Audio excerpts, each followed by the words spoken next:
Hi, Tyrone. Hello. How are you doing today? Very well. How are you? I'm doing great because I have the opportunity to speak to you today. Give me a sense of your leadership journey today. The theme today is leading forward, leadership legacy. Just to set the scene on what brought you to leadership and where are you now in your leadership? I started actually my career as an actor. And soon after being in the profession, I had a real passion for it. I loved performing. I went for a period where I hadn't worked for a few months, which is not unusual for an actor. But what that did is it gave me a need to find something that could keep me going in that absence. And what I found was a job in a school as a supply teacher.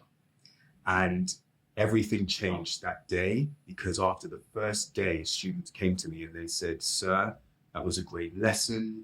You helped me learn about history in an interactive way. When are you coming back?"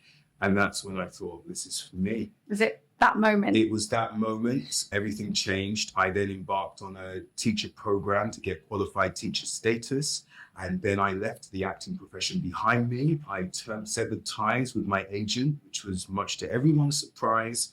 And I just went for it, really. I think I was very much motivated to just support students to make progress, to have great engaging lessons. And then that translated to great outcomes. I never set out to get for my class 99% grade A stars or A's. That wasn't the mission. It was just to do a good job.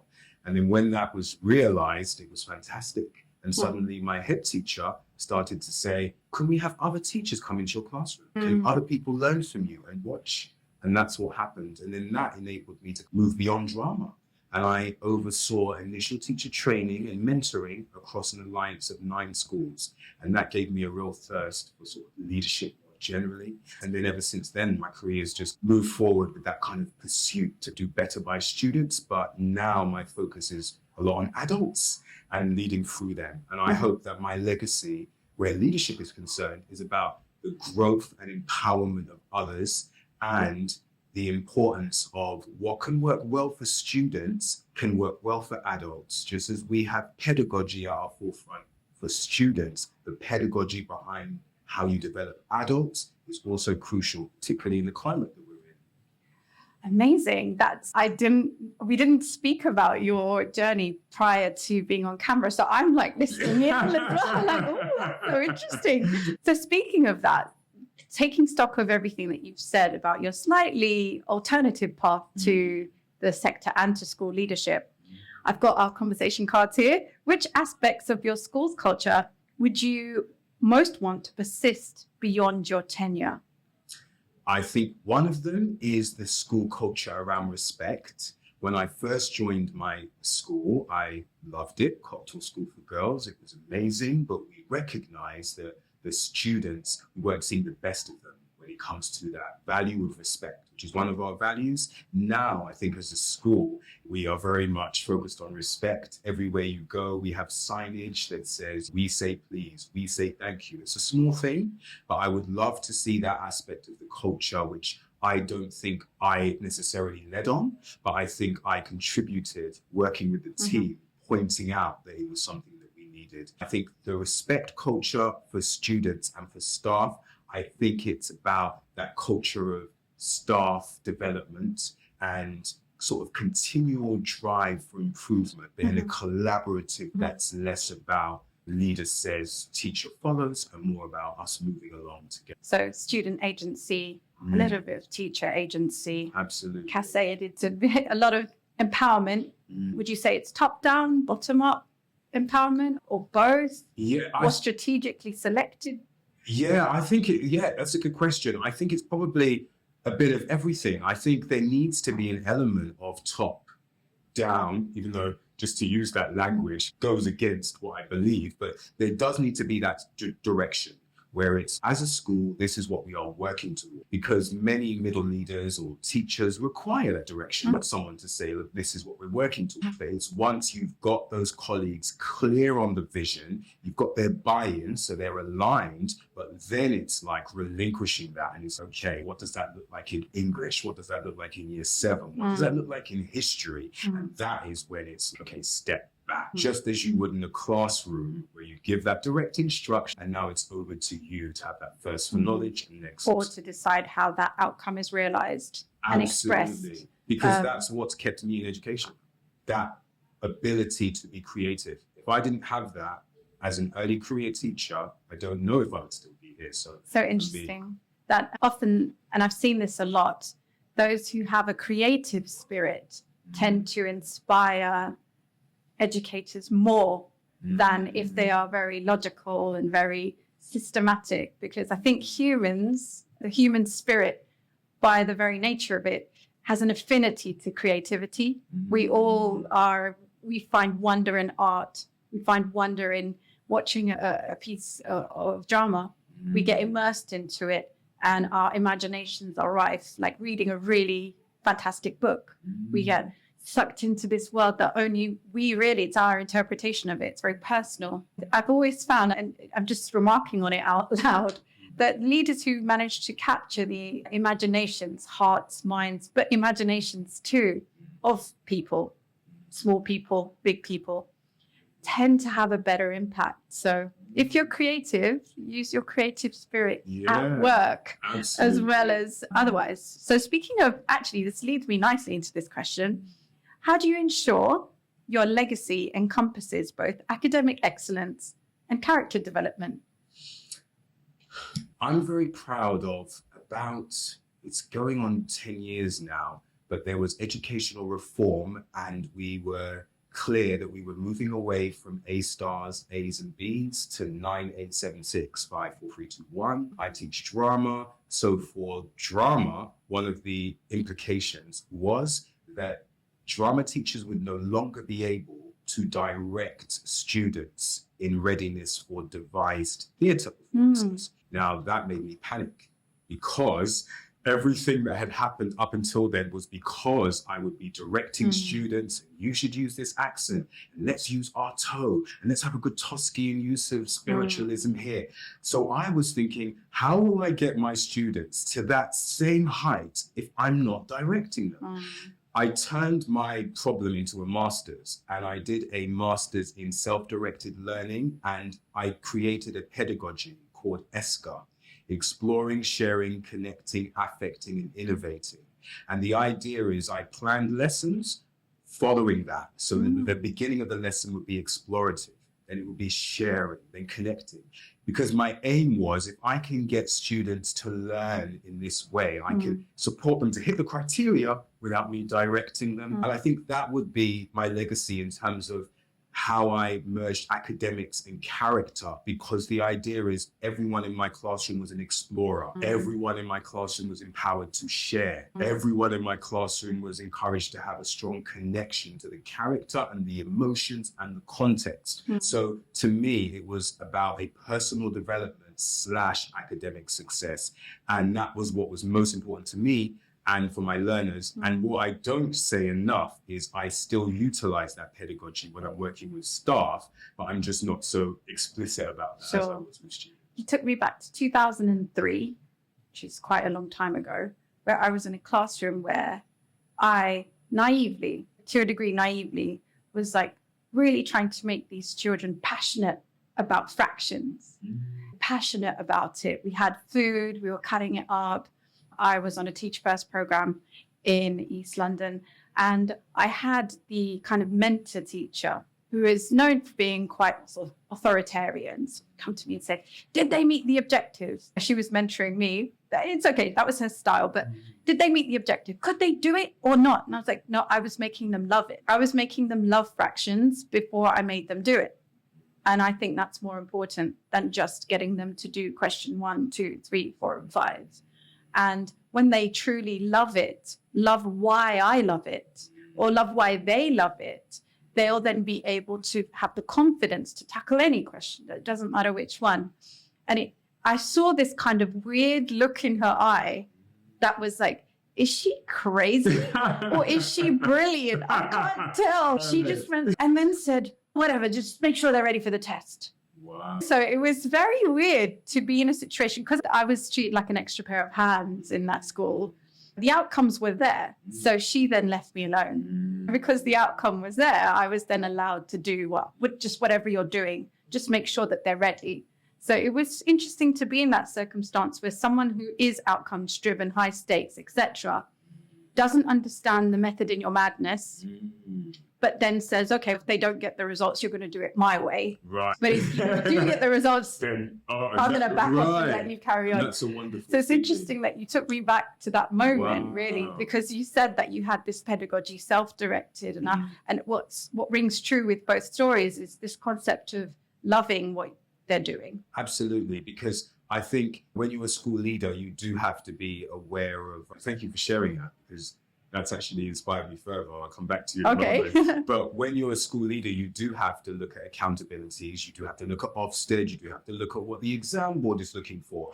But you see, sometimes when you do that, you identify things that could be improved even in those accountability systems. So for example, they talk about strong curriculum implementation being that students know and remember more. But as we're talking about, yes, there is that, but to what extent is creating a love and a passion going to make the students want to know and remember Exactly. more? And that is something that I don't think we can lose sight of, but it's great that you managed to overturn your temporary oppression and kind of do it your own way. I love the way that you expressed that, overturn your temporary oppression. Actually, I just saw it as well, little C. Yeah. Oh, I had a bit of a, okay. not quite defiance with it, but I just thought if they love it and they understand it inside out, I don't need to worry about the outcome. Yeah.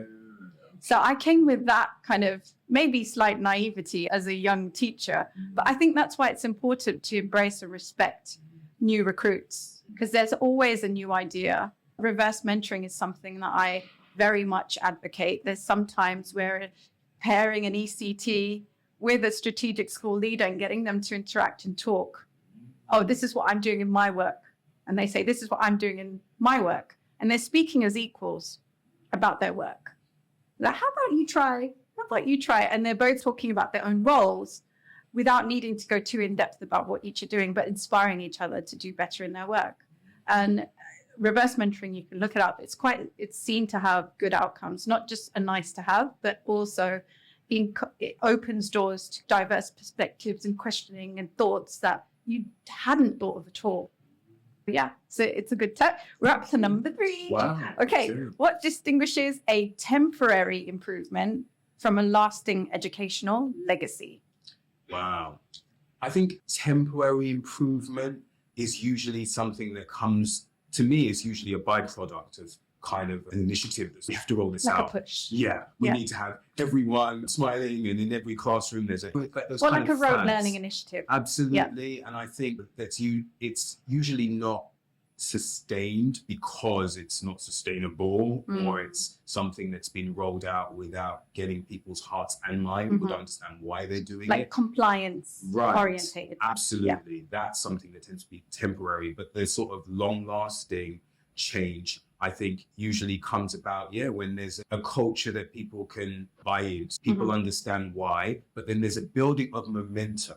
I think that's the thing that has been a big leadership lesson for me more recently, that you can roll out an initiative, and in the early stages, you might not see that compliance. You might not go into every classroom and see that thing. As time goes by, you suddenly see a colleague of yours, and when they deliver their presentation, they're using that thing as part of their presentation. Subtle shift, Right. And then you're like, oh, wow, the head of safeguarding is now using the approach. Yeah. And then people pick up on that. And I think that building of momentum is probably the thing that's more powerful and therefore the long lasting, because it's something that's probably more profound, that can't just be picked up instantly. It needs to grow. Yeah. Or where imitation is the highest form of flattery. Right. Wow. I didn't expect that sentence to come out of your mouth. Certain people who have maybe a viewpoint that's very rigid on certain things. And then over time, 3 months of repeating, of bringing through documents, and then you see a shift in their perspective, and then you hear them say things that they wouldn't have said before. It's very rewarding to see someone open their mind to new ideas that perhaps you thought uncrackable. So it is, there is fruition. So if you're in the middle of a venture, an initiative, an implementation, and you're not sure if the eggshell is going to crack through all the ways that you're trying, whether it's through communication or culture or from compliance or bringing in new protocols, if you're consistent to embed those into your school, you will see it will, there's light at the end of the tunnel. Absolutely. It takes time. Takes time. Yeah. How do you incorporate diverse perspectives into strategic decision making in your school? So there's a couple of ways. One forum is staff voice. So I think it's really good to frequently go out and see what staff feel. And then sometimes that's where you get the diversity of opinion. A recent example is we led some training and we had some colleagues who were like, amazing, that was fantastic, it was helpful. And then we had other colleagues who felt the complete opposite. And when we read between the lines, we realized there is a happy medium actually. Both colleagues are not wrong. They both have what they both feel has merit. So I think going for staff voice can be a really powerful way. I think just listening. So far in the conference, which has been great, but the importance of listening before leading is a theme. That's something that I'm taking away from this. So I think just listening to everyone's views, but at the same time, not allowing that to completely sway you and take you down another path. Because to me, that's where you can become reactive and you're not leading. So I think it is good to take on board these diverse perspectives, listen attentively, but ultimately feel empowered as a leader to sometimes say, actually, both parties, both paradigms, both views are warranted. We can incorporate all of this. Or actually, on this occasion, whilst I recognize some people may feel this way, for the good of the students and the good of the school moving forward, we will need to proceed with this. And what you can find is people have a healthy respect for that, because even if you haven't necessarily taken on exactly what they said, their diverse opinion, you have factored it into the decision making and you've shown them that what's happened has been an informed decision. And therefore, they're also empowered to have contributed to you arriving at that. With staff voice, it's a bit of a tricky one, because if the same voices are the ones that are actually filling in a staff voice and some choose to opt out, what happens is if you're not tracking how many voices are actually speaking up on a staff voice survey, if you have 100 members of staff and 45 of them are filling in the survey and 55 aren't, you've only got a very loud, potentially loud set of voices who are actually reporting. And out of those, some of them might have an agenda, may or may not have an agenda for what they're writing. And out of those, there might be those who have collaborated to form a particular opinion. Absolutely. So when we're analyzing staff voice data, I'm always curious as to who opted out and what that signals about our culture. So whenever I'm brought in as a consultant or as an advisor, the first thing I do with staff voice tip is what rate of response do you get? Because that says more about the culture than the actual feedback. Because if people don't feel comfortable to say what they need from the work, the higher the percentage of people feeling they can voice it, they are empowered. Whereas the lower the number of people voicing, they've tried to voice before maybe, and nothing happened. So they're like, I'm not even going to waste my time filling in the form because nothing happens anyway.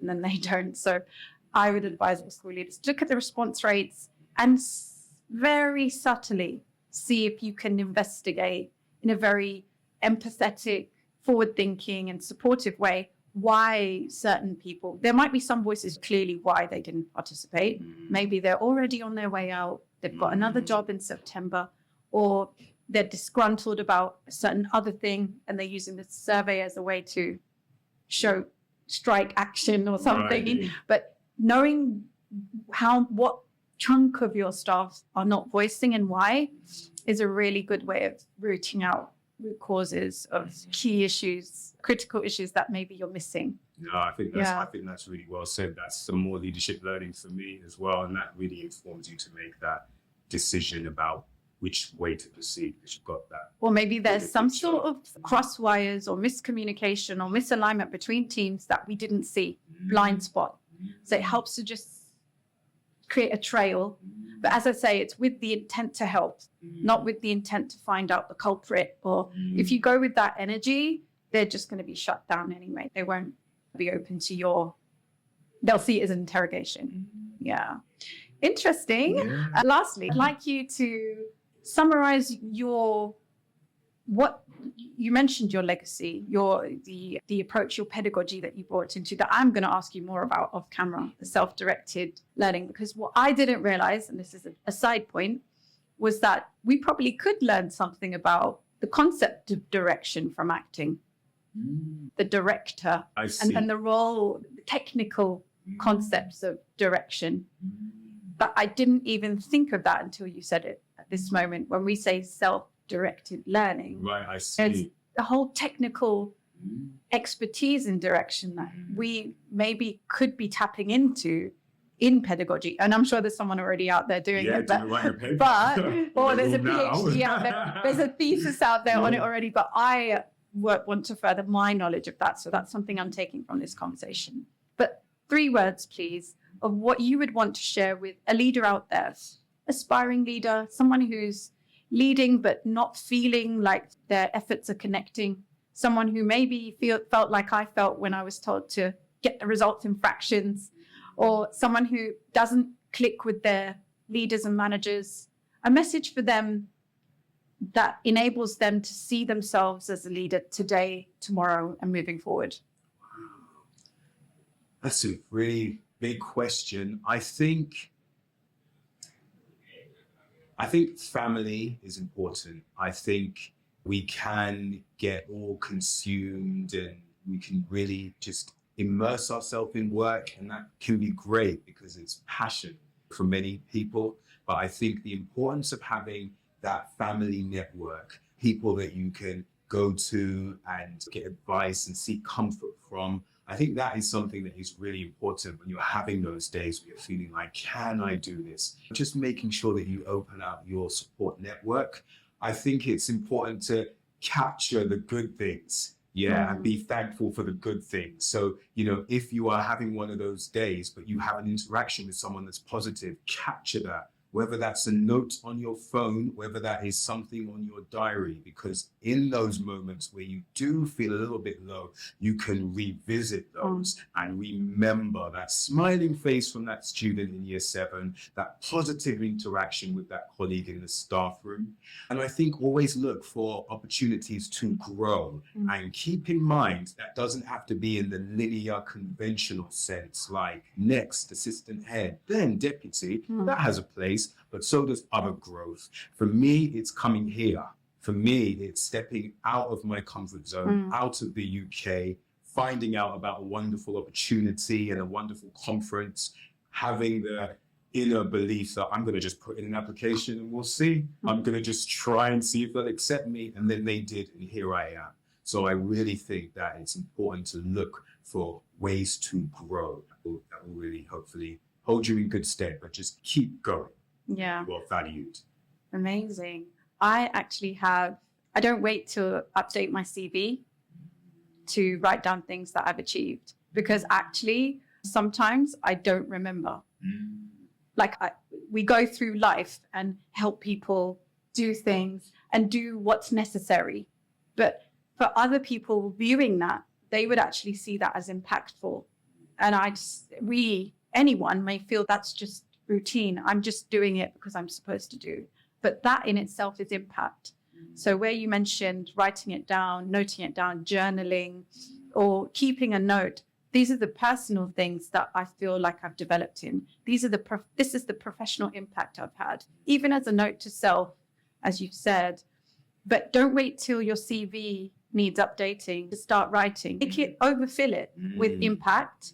And then when you are updating it, you can remove and GPT it if you want to, deep seek it, whatever it is, and it will then summarize it, those key nugget points that across time you might forget. So make an impact list, update it directly on your CV, and then read it sometimes. Just read it. Enjoy that you are making an impact. Just be in the space of, I am having an impact, and I don't need to feel lesser for that. I think is important. But if you have the drive to impact the sector across time, you will. Absolutely. Have the drive, you will. Absolutely. You will. And maybe it's a bump in the road today. Tomorrow it will be a ski lift to the top of Everest. Thank you so much. It's been like a journey through all different sectors. I've really enjoyed the conversation that we've had. And I'm so glad you got on the plane and that you applied, because we wouldn't have been able to have this conversation. Thank you very much. Thank Thank you. you for having me. Thank you. Lovely to have spent some time.